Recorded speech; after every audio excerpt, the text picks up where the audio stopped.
What's going on, guys? Welcome back to the channel. Welcome back to Terabyte Reacts. We're here with Blue Lock episode 18 and 19 today.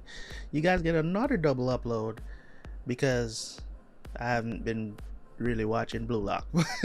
But that's just because I was sick and back was hurting. But we're back on it.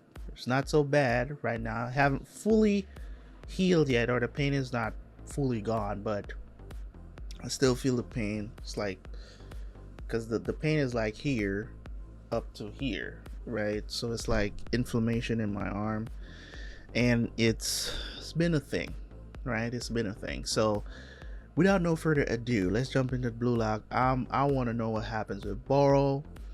I feel like there's a backstory coming on for Barou, and I talked about it in, I think it was the last reaction I did, where I was like, we need a backstory for Barou. Like, it's needed. So I feel like it's coming at some point. If not before, it's definitely needed right now, because they're really focusing on this character, and I really want to know what made him the way how he is. Because it's not that he's a terrible person. It's not that he's a terrible person. Is the fact that, like, what made you into a person who doesn't want to, you're playing a team sport, but you want to score all the goals for yourself. And the way how he's explaining it, it's not coming from a place of selfishness. It's more from a place of, if you know, if we win or lose, I'm gonna be the cause. You get what I'm saying? Like, win or lose, he's like, I'm gonna be the reason. I don't want anybody else to feel that way. But if you lose, your teammates still feel that way, whether you like it or not. Whether you're the one that they depend on 100% of the time, they're still going to feel some sort of way because they lost. You lost as a team. So I feel like that's how it is. It might be something even more complicated than that, but that's just how I'm evaluating this character right now, surface level, really. So in any case, let's jump into episode 18 and 19 and I will see you guys right after for the review. Let's go.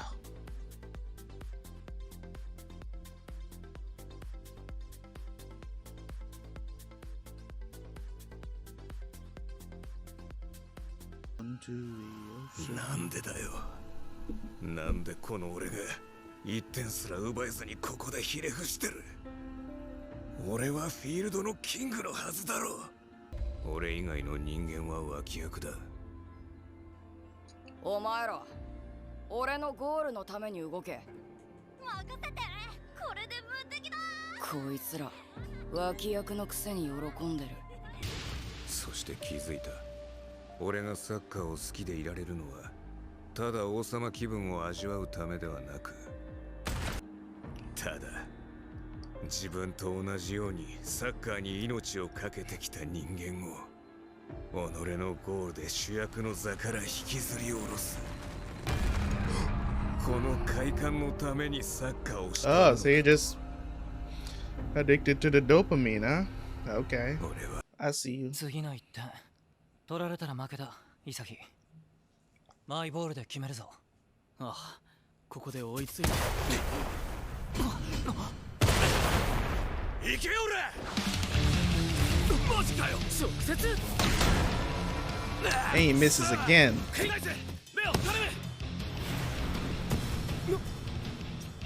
こいつ読んでる。これ以上お前の思い通りにさせるか。ルースボール。 Come on, Barou. やっと来やがった。俺を主役にするビッグチャンスが。俺のシュートレンジは空いてる。ワンタッチで 2,3 メートル運べば確実な位置からゴールを狙える。一歩足んねえだろ、キング。クソが。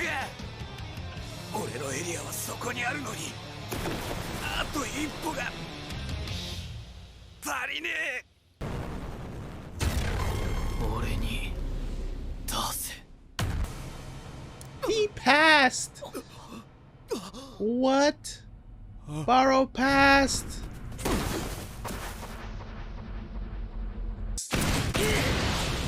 Woo! パスだったじゃん。下手くそ。 Damn, お前 bro. は俺 It's の like my ゴールの ego is ために bigger than yours. あいつとは共有しないの？落ちたキングに何言っても無駄だろ。ラストプレイの結末は俺とお前で決める。病院。 Damn, they just gonna leave Barou in the shadows like that? 俺の勝った潔よし。あとは任せろ。こいつどこ行く気だ。ちぎりとの競争じゃ勝てないと見切って一か八か俺のパスを直接奪いに来やがった。いいパスだレオ。この状況が全部Yo, Isagi has become the villain of the show, bro. 触れなかったらちぎりに渡ってゲームオーバーだぞ。届け。あ、マジ紙一重。レッツボール。 Barou. 敗北ってやつを受け入れたらフィールドはこんなにもあいつのゴールのために輝いてるとわかるんだな。今の俺にはお前ら眩しすぎんだよ。そういうことだったんだ。この敗北感は圧倒的なストライカーにゴールを託すことで救われる。 Yeah, can we pass the ball now? これがチームってやつか。 Yes. これが敗北した脇役の存在意義なんだ。まとわりついてやがるのはこのパスの先にある俺の未来。 It's not what your ego wants 敗 you 北 to の do. 中にいる俺を確かに救ってくれる。俺はこんな未来を生きたいわけじゃない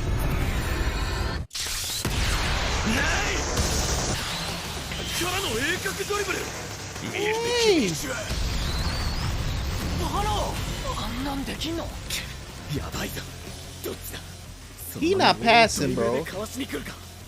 いや、He's gonna score.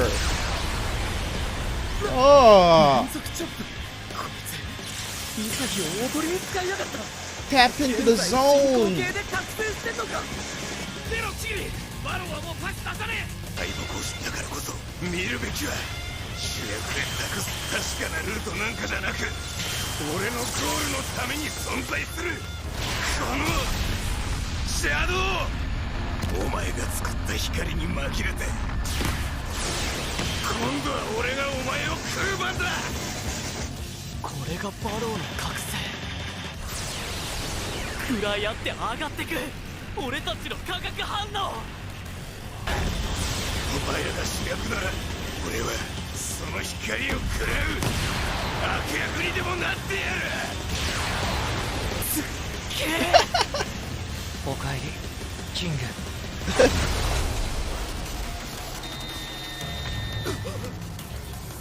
新しい Yo, Barou is a beast. キングは俺だ。俺は今までこのフィールドは俺一人のものだと思ってた。俺かそれ以外しかいないと思ってた。悪役としてフィールドを制圧する方法を見つけた。 Okay. ただそれだけだ。ま、相手もめちゃくちゃ強かったしね。中途半端な相手じゃ感じれなかったことでしょう。悪役だろうがなんだろうがフィールドのキングとして世界一のストライカーになるのが俺の夢だからな。お前にはもう二度と負けねえぞ。潔。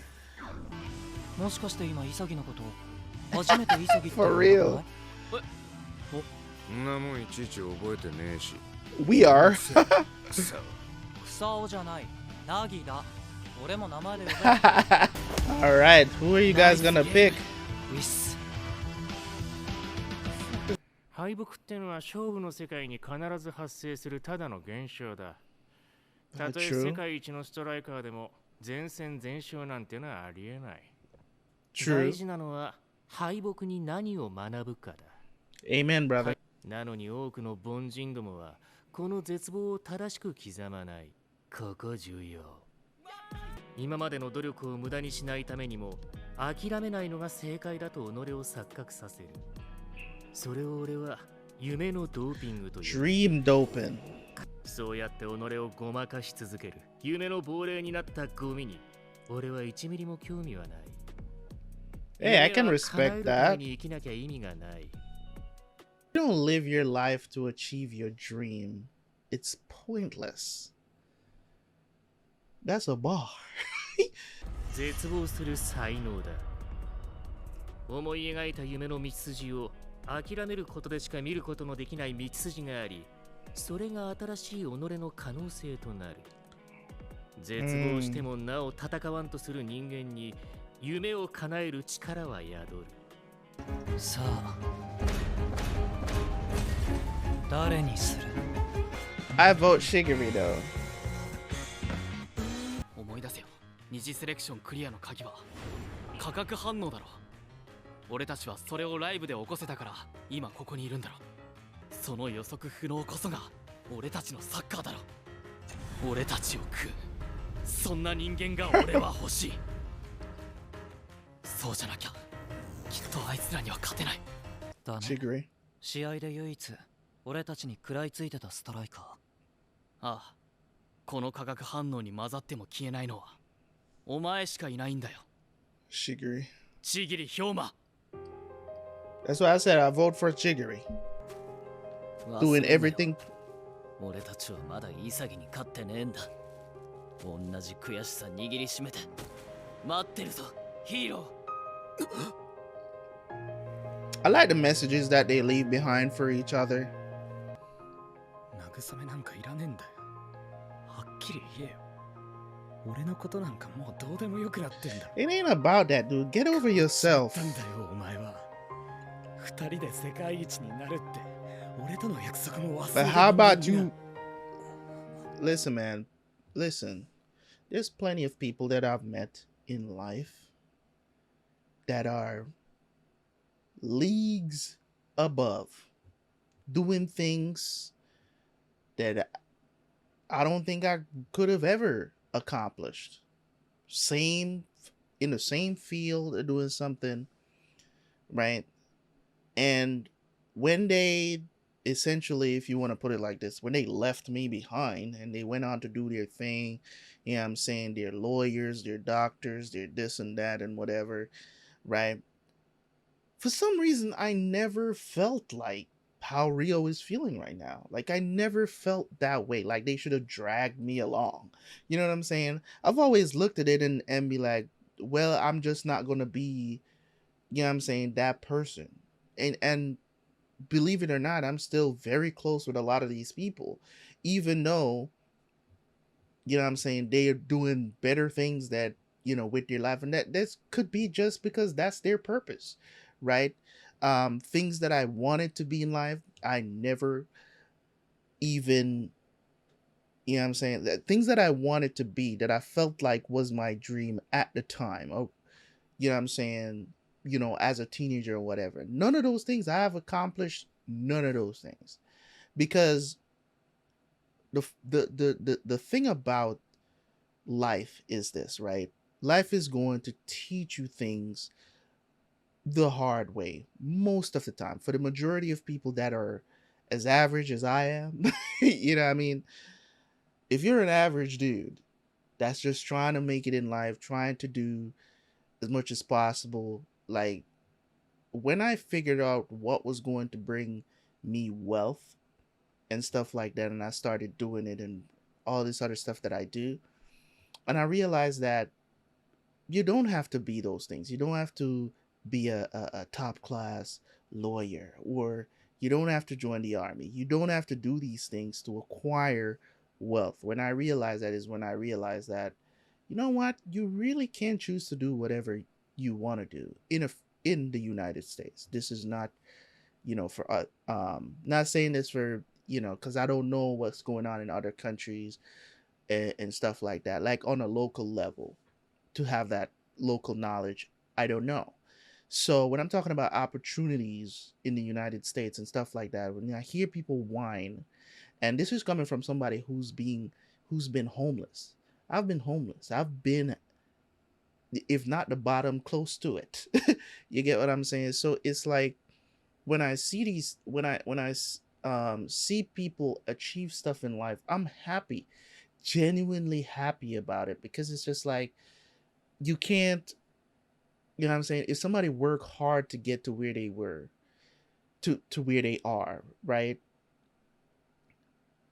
I don't think it's our duty to tear that person down just because you and them was probably friends and they probably left you behind to go achieve their dreams and doing all the stuff that, you know, you said you were going to do and you didn't do it, and they might have gotten there before you, or maybe you changed your mind, or, you know, life hit you harder than it hit them. And, you know, there's plenty of reasons to envy these people. There's plenty of reasons there, but I just choose not to be in that space, because it's like, you know what? Stuff happens.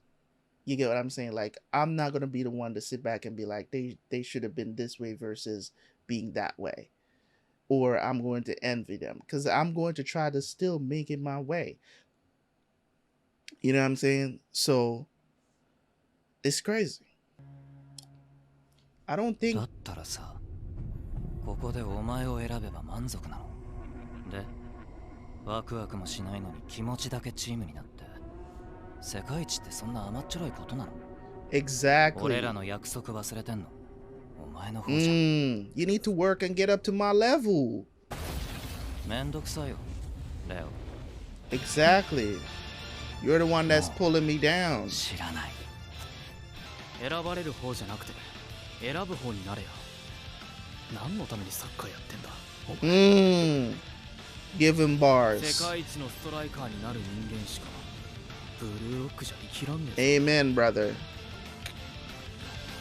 ここで目をそらしたら俺たちは終わりだ。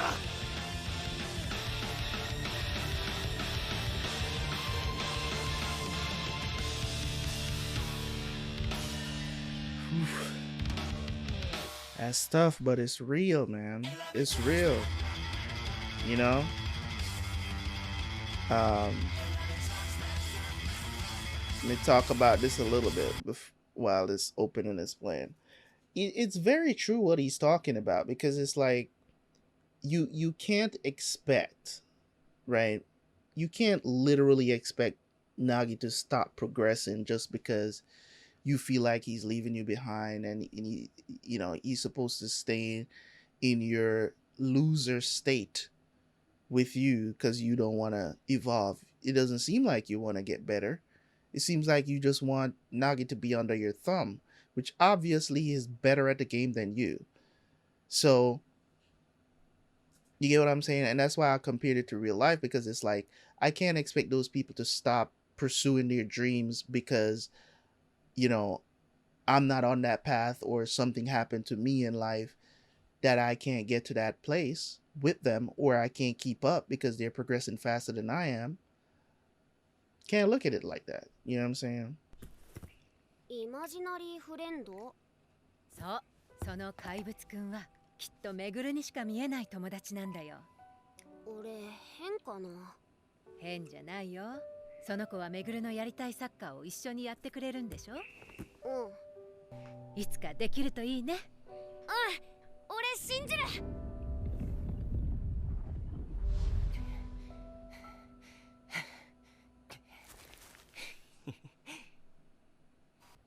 おい、潔。はい。ちょっと聞きたいんだが。Oh wow。でお前には何が見えてる？俺の武器は空間認識能力とダイレクトシュートだから、それにオフ・ザ・ボールの動きを合わせてポジショニングしてる。はあ。それであんな風にフィールドを支配してんのか。早く言っとけよ。いや、こないだ言ったけどね。でもなんだよこいつ。かっけえな。ほら、さっさと教えろ。お前はこのチームでどんなサッカーがやりたい？ありがとう、バロ。は？今のお前、なんか好きだ俺。Okay, stop being weird. 俺は嫌いだ。つうか俺がお前を知ろうとしてるのはその才能を食って完膚なきまでに叩き潰すためだ。俺が食うのはお前だけじゃねえ。あいつらもだ。So it's like, you know. バチラめぐるはサッカーが大好きでした。寝ても覚めても朝から晩までずっとボールを蹴って暮らしていました。とりわけドリブルが大好きで、たまに感じるいけそう。ボールと自分が一心同体になるみたいな感覚が最高で、めぐるには感じられることがその子たちには感じられないだけだ。じゃあどうすればいいの？俺は一緒にサッカーやりたいだけだよ。ゲームするよりずっと楽しい。めぐるが信じようとしてるのはそのくらい儚くて大事なもの。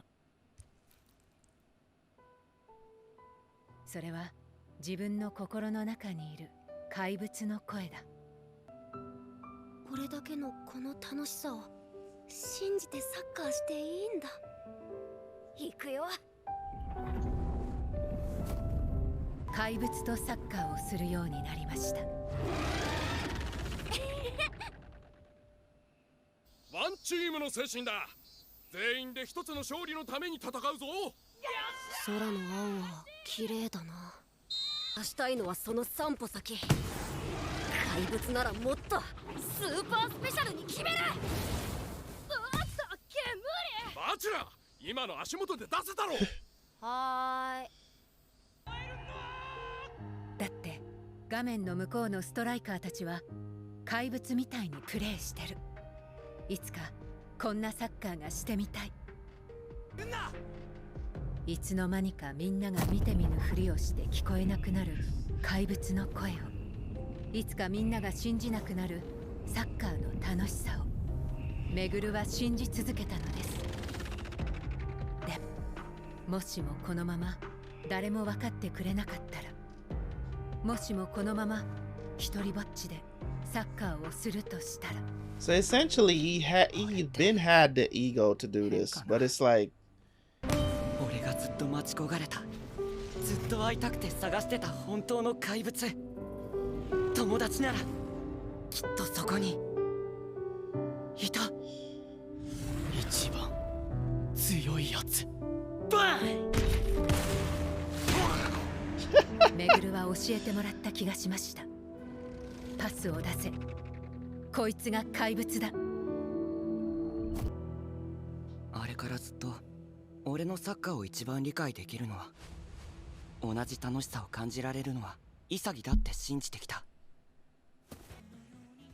ねえリンちゃん、なんで俺が誰かを探してるって分かったの？自分のやりたいサッカーのイメージみたいなもん。俺は本当の怪物を探しにブルーロックに来たんだ。もしかしたらこいつは俺にはまだ理解できない怪物かもしれない。ようバチラ、探したぞ。潔、約束通り奪い返しに来たぜ。そしてめぐるは確かめるために戦うのです。潔与一と愛し凛、自分の心をもっと楽しくさせる怪物はどっちなのかを。hey, so we learned some valuable lessons from watching these last two episodes here. Some valuable lessons, man. I think a lot of this stuff you can take with you in real life. And I think that's one of the aspects that I love so much about pretty much all the sports anime that I've watched, which is Haikyuu, Ippo, Ping Pong, what else have I watched? Slam Dunk. It's those life lessons, those things that they kind of tie into, you know, playing sports that really resonate with me a lot. And that's why it's like, you know, that's cool. It's really cool because even though there's, you know, the trope of the storyline going on, is we're like, okay, we know the main character is probably not going to end up losing the entire thing. You know, you kind of can predict the ending of these things. It's just what is the lesson from episode 1 to wherever? What is the lesson in between that you're learning? Something that you can take with you along the way to make your life, you know, a little bit better. You get what I'm saying? And I think a lot of times when we sit down and we watch things, you know, we consume this type of stuff. It's like we don't take anything from it. And I've learned that from, like, you know, probably like my second or third year into watching anime, that I realized that these people that are creating this stuff, these stories, it's not just your regular cartoons. You know what I'm saying? It took me a while to get around to really realizing the lessons that they were trying to teach when I was watching Naruto. You know what I'm saying? Back in days when I was watching Bleach, it's like it took me a while to really get into it, because I used to consume stuff for just consuming it, and then I just started to kind of like pay attention to these little themes, these little nuggets, golden nuggets that they're dropping in there for you that you can take with you in real life, whether you're an adult, whether you're a teenager. It's those little things that can carry you through life. And I think you know, of course, I know I will never be able to play soccer on this level or the pro level or whatever. You know what I'm saying? I have, you know what I'm saying? I did play the sport as a semi-high level. I don't know, at a semi-pro level. So I kind of know a lot about it. I know I definitely wasn't learning anything like this from my coach, not for soccer. I think I learned more from my cricket coach and my track and field coach more than I learned from my soccer coach, because my soccer coach was kind of like, it's whatever, go out there and try to win. You know what I'm saying, kind of type shit. So it is what it is. Like, there was no lesson. It was like, train, get on the field, execute these you know what I'm saying, these plays, execute this formation, do what you gotta. That's what it was like in soccer. It was never like he sat us down and was like, you know, and give us little nuggets that we could use on the field. I don't want you guys to give up. You know, he wasn't the guy that was doing, you know, pep talks and give us, you know, speeches before the game and stuff. He wasn't that guy. I guess he wasn't that into it. He just like, okay, we're gonna watch how these guys plays, how they pass, who's their strong player. And you know what I'm saying, he was a classic coach, if you will. You know what I mean? But other than that, man, sports has always been something that I learned, you know, lessons from, you know, and this is no different. And watching Barou come around to realizing that, you know, I do still have an ego. I was wrong on what I thought it was. Is essentially was that the type of soccer that he wants to play is just he just believes that he's the king of the field. Like, win or lose, I want to score goals. You know what I'm saying? But at the end of the day, it's like, what are you going to do? It's like he realized what he has to do. He has to keep evolving, because this is the first time that he felt was like somebody was trying to take the field from him, you know. And essentially, I think Isagi did this on purpose to kind of draw out his extra potential. You get what I'm saying? That was sitting dormant there. And a lot of times, instinct is a great thing to have in sports, because you will try things to evolve and to be better, right? You will try things are different. Okay, this is not really working right now, or you hit a plateau. You get what I'm saying, in your skills, and you're like, I'm plateauing, but I'm losing, right? I think I've reached the height of my skills, but I'm losing. You get what I'm saying? But so instead of blaming others, what I should choose to do is to be better. Figure out a way to be better. And I think that's a good lesson to learn in life as well. The whole backstory with Bachira, understandably so, he's always been looking for somebody who can play soccer with him so that he can have fun with it. He was always looking for somebody that's on his level, like understood the game like he was. And he's met multiple people here, you know what I'm saying? And him and Isagi's relationship, we know that they've become very tight-knit from that first meeting. So I'm looking forward to definitely seeing Isagi beat Rin's team, because I'm pretty sure the next time they play them, they're gonna beat them. I believe so. And I think Rin is going to be tested, and he's probably going to have to evolve in the game. He's a beast. Like, no doubt about it, he's a beast. You know what I'm saying? He's definitely, from what I've seen so far, he's definitely the best there, and he deserves the #1 title. He definitely is the best. From what we've seen him display so far, this dude has all the skills that you can think of, that we've even gotten introduced to in the show, that we've identified, which is stuff that I know about when it comes on to sports and soccer as well. But everything that we've been introduced to, dribbling, high speed, agility, shots from long distance, he's got it all. He's the, you know what I'm saying, he's the Swiss Army knife. He's got all the tools, and he knows, and he's mastered practically all of them. I don't see any weaknesses with Rin so far, and I don't know if they're going to reveal any. But it's, hey, leave it to Isagi. He's probably going to find out something that he's weak at, but we'll see. Anyways, guys, I will see you guys next time. Leave a like, leave a comment. Catch you guys for the next one. I'm out. Peace.